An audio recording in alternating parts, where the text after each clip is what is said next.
Hello and welcome to another video. My name is TGH Travels and today I will be talking about my continuous trip across the world by using railways on my World Railway Voyage podcast. Today I'll be talking about the next step in my big adventure, and that was in Ukraine. So without further ado, let's get started. So just a quick reminder is that this is the third part in this series of travels that I've done, and the photographs and the information that I had obtained at that time date back to 2019. And if you haven't seen parts 1 and 2, where we travelled through Germany to Cologne and Berlin and then through Poland in the second part, I recommend you check those videos out before watching this. But if you have seen those videos, without further ado, let's get into it. So we left Poland on the 1545 intercity from Przemysl to Kyiv. So we started in Przemysl on this section of the journey. And we got this train not all the way to Kyiv, but we stopped in Lviv. And so we went deep into Ukraine. So Ukraine is the second largest country in Europe, the largest being Russia. The capital city is Kyiv, which is sort of in the north center of the country. The official language is Ukrainian. The best word I can say in Ukrainian is dobrovechi, and I'm probably pronouncing that incorrectly, so I apologize, but that should mean hello to my knowledge. Ukraine has been an independent nation since the 24th of August 1991, where it declared independence from the Soviet Union. Countries, including the United Kingdom, recognised its independence and sovereignty. It is a semi-presidential republic. Its population is around 32.8 million. However, that number has gone down because of the ongoing conflict in Ukraine, and a lot of people have migrated from Ukraine into more Western Europe. Ukraine is an agricultural economy, which is represented in its flag, the blue being the sky and the yellow being the grain that they produce. Currently, Ukraine is in the process of joining the European Union and NATO, and we'll be visiting two cities, which are Lviv and Kyiv. So here's a map of Ukraine. There is a color-coded section. Feel free to pause if you want to have a closer look at it. But this is the route that we took through Ukraine. So we started right on the border with Poland in Przemysl and crossed into Ukraine, where we went to the city of Lviv and we stayed there overnight. We then took the train to Kyiv, where we waited for our sleeper, and then we travelled into Moscow overnight.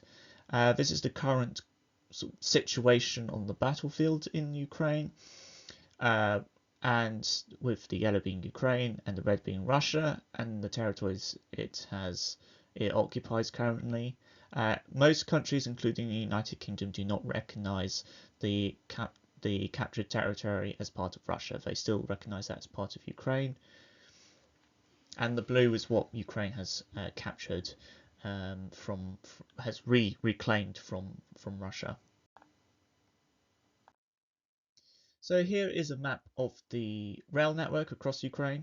As you can see, it's very vast, and it's split into 6 territorial railway companies, and they are listed here. This includes Donetsk, which is currently occupied by the Russian military, and since 2014, when Russia annexed Crimea, Crimean Railways is no longer under Ukrainian control. However, the other lines are under Ukrainian control. So the company who runs the railways in Ukraine is called Ukrainian Railways, and it is a state-owned railway company which provides rail travel and infrastructure for Ukraine. It was founded in 1991, which is the same year as Ukraine's independence. There are over 19,700 kilometers of operational track, with 9,319 kilometers electrified. There are currently 1,402 railway stations, 85,000 freight wagons being used. There are 3,883 passenger carriages, and Ukraine has 1,944 operational locomotives, with 1,627 being electric and 301 being diesel locomotives. So we are now going to be talking about Lviv, which is the 7th major stop on our trip. So Lviv, it is located in the west of Ukraine, as you can see highlighted in this map on the little red dot. That is where Lviv is, fairly close to the Polish border. The city dates back to 1256, so it is a very old city. It is the largest city in western Ukraine with a population of around 723,000. That was an estimate of last year. And it is a cultural city to orchestras, theatres, ballet, opera. So it is a city of the arts, Lviv. So a lot of poets came from Lviv, a lot of writers, a lot of artists.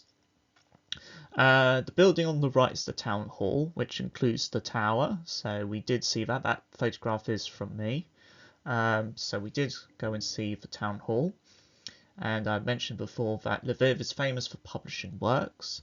And the University of Lviv was founded in 1661. So they do have their university in Lviv. Here's sort of an early timeline of Lviv, which leads up to Austria-Hungary. Now, Lviv has a lot of history and is quite essential to this video, as it was our big overnight stop in Ukraine, and it's been a very important city in its history, and so I wanted to sort of dive deeper into the history of Lviv. So settlements date back as far as the Middle Ages, but then the town of Lviv was officially founded in 1256 during the Kingdom of Galicia-Volhynia. That was later occupied by the Kingdom of Poland when Lviv was given town rights in 1356. And that lasted for a while until the Kingdom of Galicia and Lodomeria came around, and in 1772 it became the capital of the kingdom. And then we lead on into the Austrian Empire and later Austria-Hungary. So in February 1867, the Austrian Empire was actually reformed into Austria-Hungary.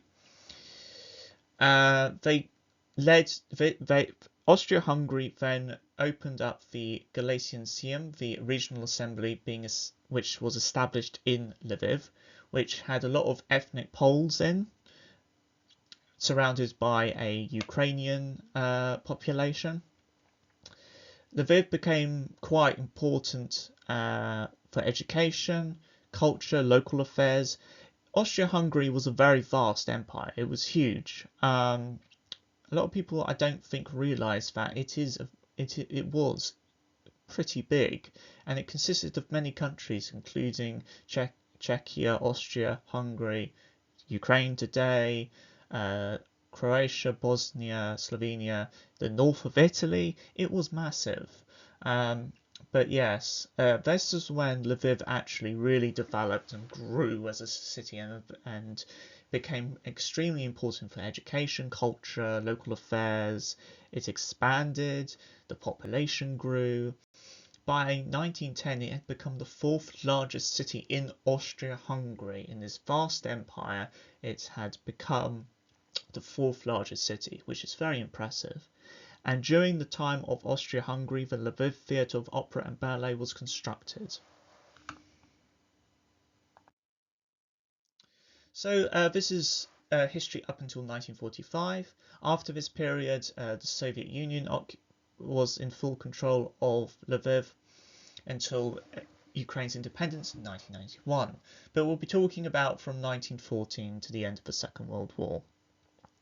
In the early stages of the First World War, the Battle of Galicia took place, which led to the capture of Lviv by the Russian army. However, this next year, Austria-Hungary managed to recapture it. The dissolvement of Austria-Hungary at the end of the Second World War led to a large war between Poland and Ukraine. So a lot of the Polish and Ukrainians had a war with one another. and they fought over the territory of Lviv, and Lviv ended up being handed into Poland's hands when Poland won the war. Then there was the interwar period where the Polish government was quite forceful and was quite strict and tough, and were not very nice to the Ukrainian-speaking population. They closed a lot of Ukrainian-speaking schools, for example, and they heavily controlled events showcasing Ukrainian and Jewish cultures. This led to a lot of violent clashes between the Poles and the Ukrainians. There were a lot of fighting, lots of violence, and a lot of people unfortunately were killed during this period.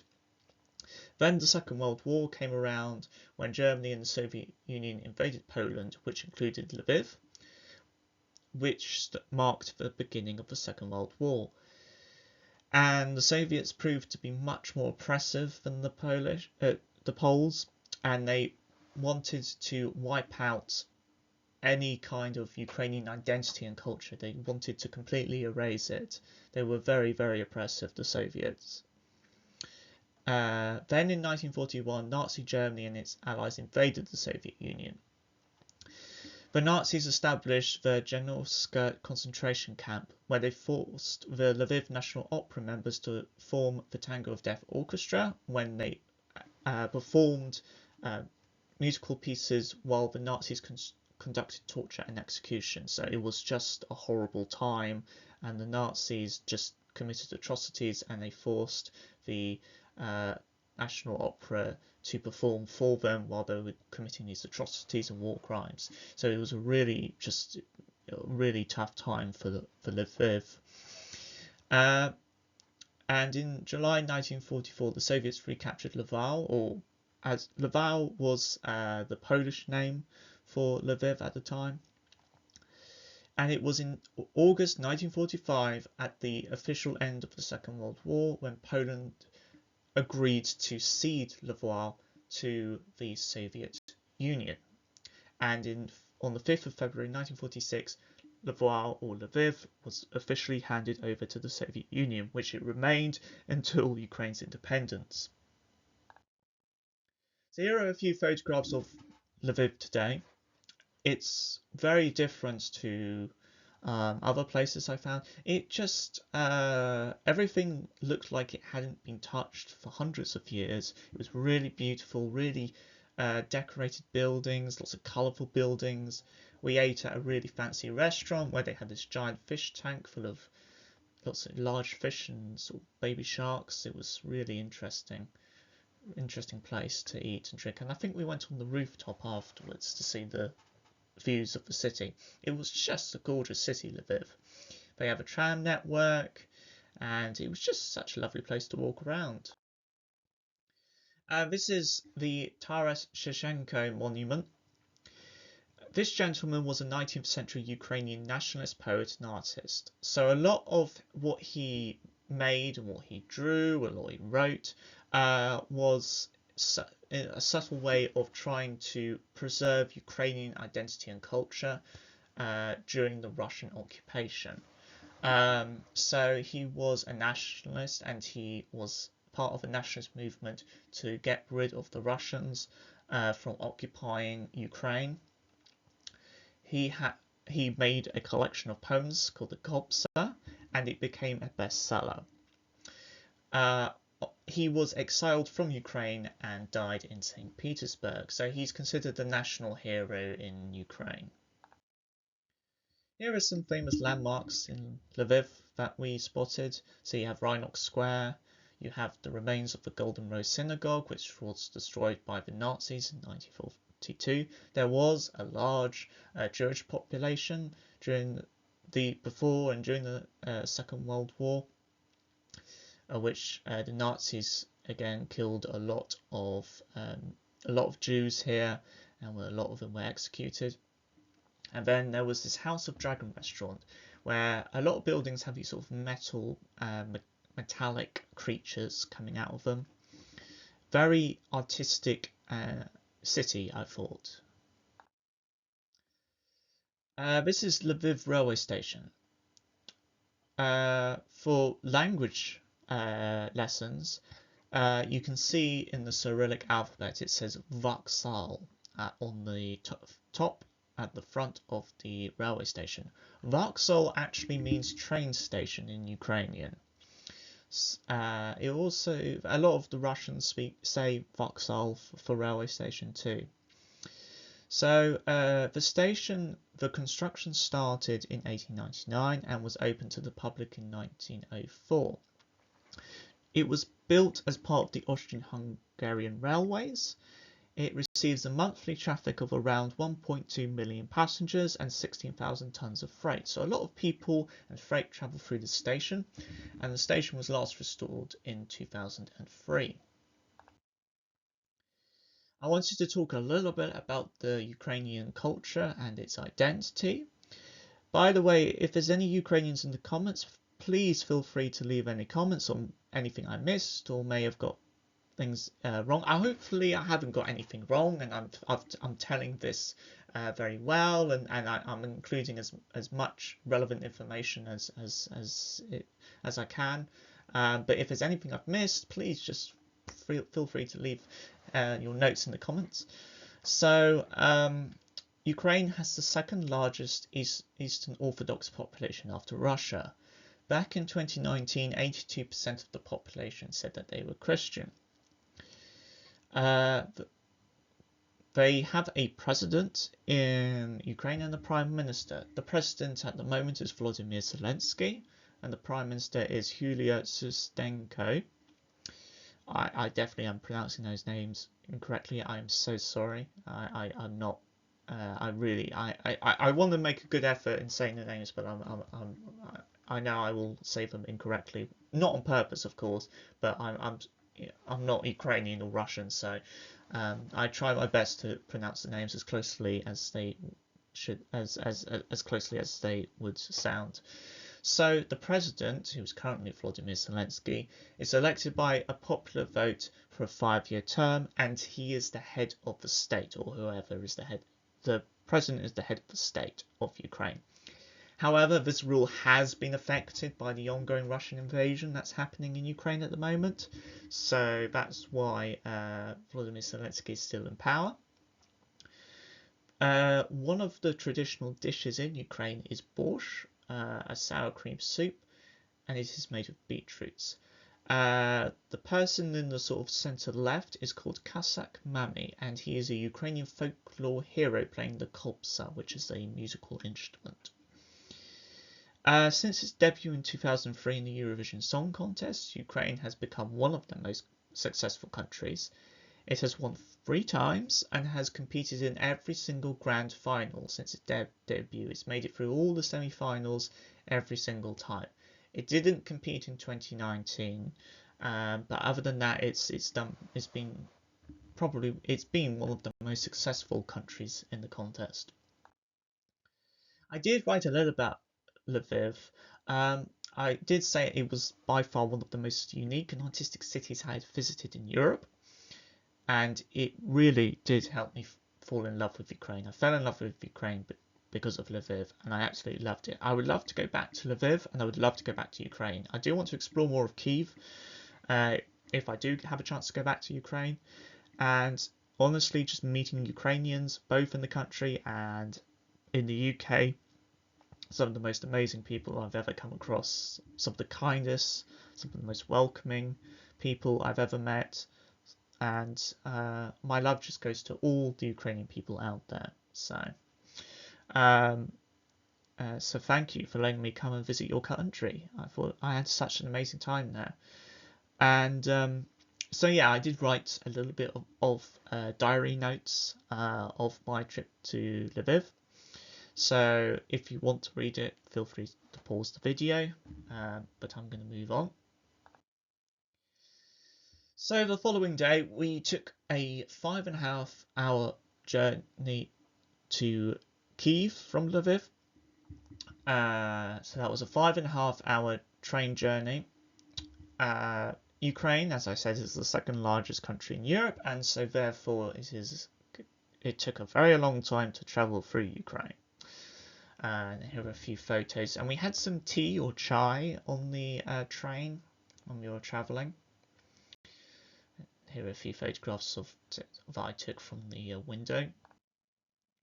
So we ended up in Kyiv, which is the 8th major stop on our trip. It is the capital and the most populous city in Ukraine.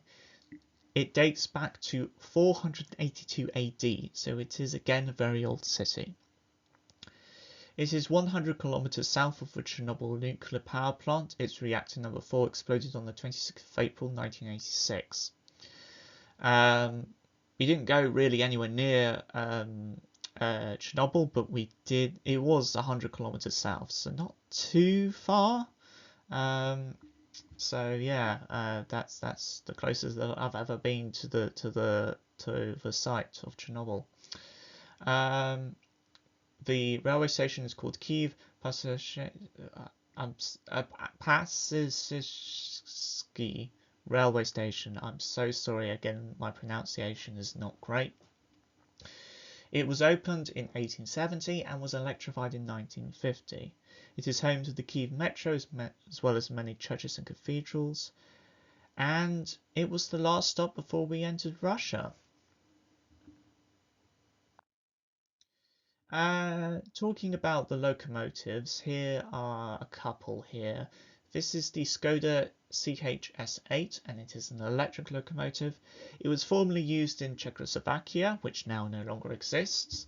Manufactured from 1987 to 1989, and it's operational for long distance journeys, often in Ukraine. And then you have the steam locomotive, the L-3191. Currently it's displayed at the Railway Museum at Kyiv railway station. It was manufactured between 1952 and 1956 and it was used for freight transportation. And that is it for Ukraine. Again, if I've missed anything important or I may have got something maybe incorrect without intention, please let me know in the comments below. Anything I've missed or anything, I would just love to hear your guys' thoughts about this series and this trip. But thank you so much for your time and for watching. I know this was a very long video. And thank you for the support of the previous 2 videos, and I hope that you guys enjoyed this video too. So thank you so much for watching. Next we're going to be talking about Russia, and I'll see you in the next video. This is TGH Travels signing off.